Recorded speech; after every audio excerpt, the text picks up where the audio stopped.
dyan, nasa Shangri-La ako, nakita ko si Ann Curtis. Ang ganda-ganda pala niya.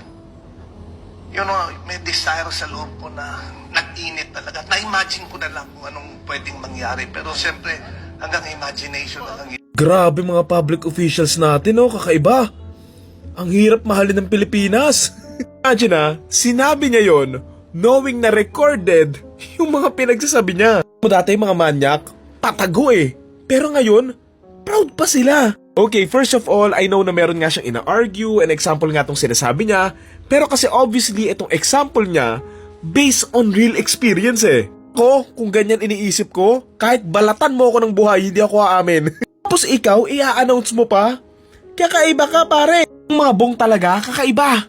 Napaka-legendary ng mga taong may pangalang Bong. Okay, ang argument kasi niya dito basically is that yung mga statements nga daw ng isang tao should not be treated as literal threats.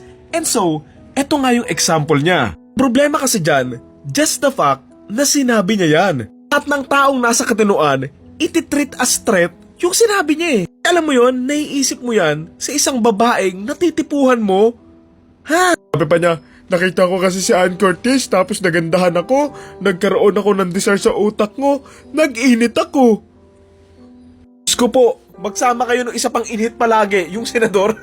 Tipin mo nakakita ka ng isang babae randomly tapos nagandahan ka, tapos proud na proud ka pang umamin na nag-init ka. Ha? Ano ka, takure? Napakakadiri. Panigurado may nanay ka naman oh. May kapatid kang babae or anak na babae. Imaginein mo na lang kung may ibang tao or ibang lalaki na sasabihin yan sa anak, kamag-anak, or basta kakilala mo. Diba? Panigurado magagalit ka din eh.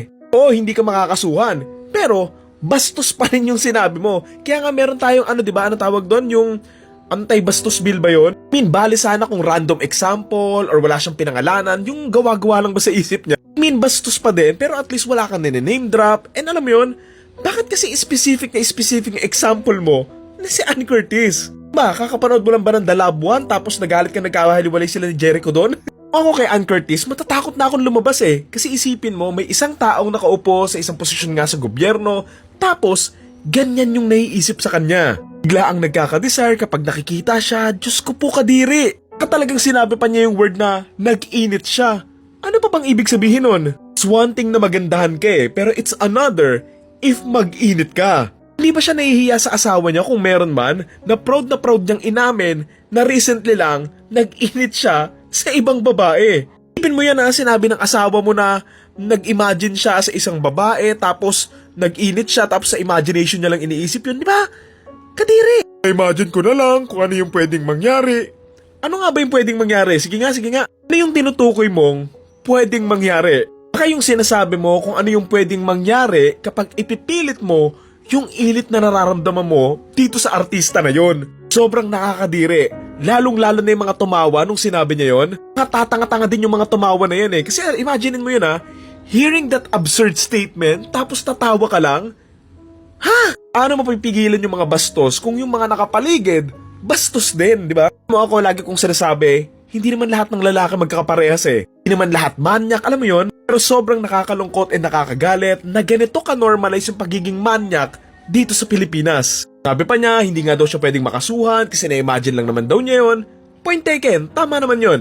Hindi ka naman talaga makakasuhan kasi nga, nasa utak mo lang yan eh. Pero it doesn't mean na hindi ka pwedeng husgahan dahil nga, proud na proud kang nilabas mo yung nai-imagine mo eh. Kung nasa utak mo lang yung kamanyakan mo, okay lang kasi ikaw lang naman nakakaisip eh, wala namang ibang nakakarinig eh.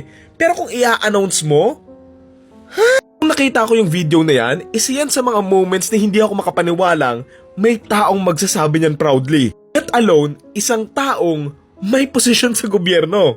I know, may free speech man talaga tayo, pero kung yung sinasabi mo pang tanga, dapat ka lang talagang husgahan sa sinasabi mo. Sinong nasa katinuan yung mag-iisip ng ganyan sa isang random na babae? Tapos, proud na proud ka pang i-announce sa publiko, knowing na recorded yan and mapapanood ng napakaraming tao. Oo, yung ina-argue niya na yung mga sinasabi nga ng mga tao, hindi naman dapat lahat tinitreat nga as threat kasi sinasabi lang naman, nai-imagine lang. Pero alam mo yon, yung sinasabi mo, it shows or it gives the people a glimpse kung paano ka mag-isip. So kung ganyan yung sinasabi mo kahit hindi mo man physically ginawa, naiisip mo pa rin yan. Tama ka naman eh, nasa imagination mo yan, hindi ka makakasuhan. So sana, iniwan mo na nga lang sa imagination mo. Gusto mo, ikis mo si Barney, si Godzilla, ikis mo, mag-threesome kayo, wala naman kaming pakialam eh. Kasi alam mo yon, ngayong pinaalam mo na sa mga tao, alam na nila yung way mo ng pag-iisip sa mga babae kapag nagagandahan ka nga. Sabi pa niya, hindi naman daw immoral. Anong immoral dyan? Ano bang hindi? Kahit hindi nakapag-aral, kung may basic morality ka lang, alam mo na kung ano yung mali doon sa sinabi mo eh. Again, bastos pa rin naman, pero bali sana kung yung example mo, gawa-gawa lang eh. Pero sobrang specific kasi ng example mo eh. Specific na individual, tapos yung wording mo pa. Anong hindi bastos dyan? Anong hindi immoral sa sinabi mo? Diyos ko po, Women's Month ngayon ha, 1 buwan na lang yan. Hindi mo pa maibigay. Kaya nga dapat nga araw-araw binibigay yan eh. Respeto sa mga babae, respeto sa lalaki, respeto sa lahat. Alam mo yon, maging marespeto ka na nga lang, hindi mo pa magawa. Sabi pa niya, ano ba yung sinabi kong mali? Which is offensive? Desire or imagination? Hindi lang naman yun yung problema eh. Dalawa, hindi lang naman yung mga words na yon yung binanggit mo eh. Marami pa.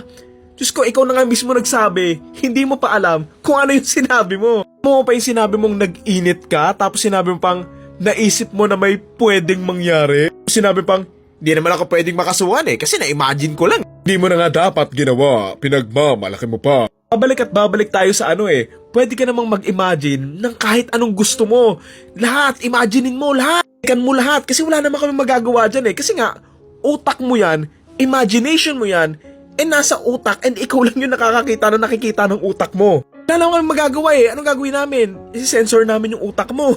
Pero kasi, ibang usapan kung i-announce mo, tapos may babanggitin ka pang specific na tao. Kababuyan yung tawag dyan. Yun lang yun, kababuyan. Stingyawa na yan, nagpahinga na nga si Alvin tapos may pumalit pa eh. Again, point taken, hindi natin pwedeng sigurong i-treat as threat yung sinabi niya kasi nga na-imagine niya lang. Pero kasi, why bother saying it in the first place? Anong gusto mong iparating? And bakit ka proud na sinabi mo yon? Ayun yung merong pwedeng himayin yung mga tao sa way nga ng pag-iisip mo. The fact na ganyan yung naiisip mo sa isang taong nagagandahan or natitipuhan mo. Alam nyo, sobrang nakakabother yung ibang mga taong nakaupo sa or may posisyon nga sa gobyerno na parang kampante sila magsabi ng mga ganitong kababuyan. Nakakatakot na pinagtatawanan yung mga ganitong jokes na again, I like offensive jokes, don't get me wrong. Pero, dapat may punchline yan and may magandang point yung joke mo. As in, joke yun dapat eh. Dapat nakakatawa. Pero kung hindi nakakatawa, edi wala. Nakakatakot lang yung ganitong klase na nagiging normal yung pambabastos. Hindi lang sa babae, kahit sa mga lalaki or kahit sa lahat ng tao. Diba? Kasi kung ganyan ka mang bastos sa mga babae, panigurado, ganyan ka rin kabastos sa lahat ng tao. Dapat nga hindi na dinidiscuss na dapat hindi ganyan mag-isip yung mga lalaki. Pero the fact na may mga ganyan pa palang natitira, alam mo yon, kadiri lang. Siguro yung taong ang sarap kainuman kasi kung ano-anong kababuyan yung binabanggit eh. Imagine, sharing that. Bakit mo sinabi yun? Ano ba? Gusto mo bang humanap ng katulad mo? Yun lang naman, wala, grabe, hindi ko mapigilang hindi mag-react sa video na yon. Yun lang naman, thank you.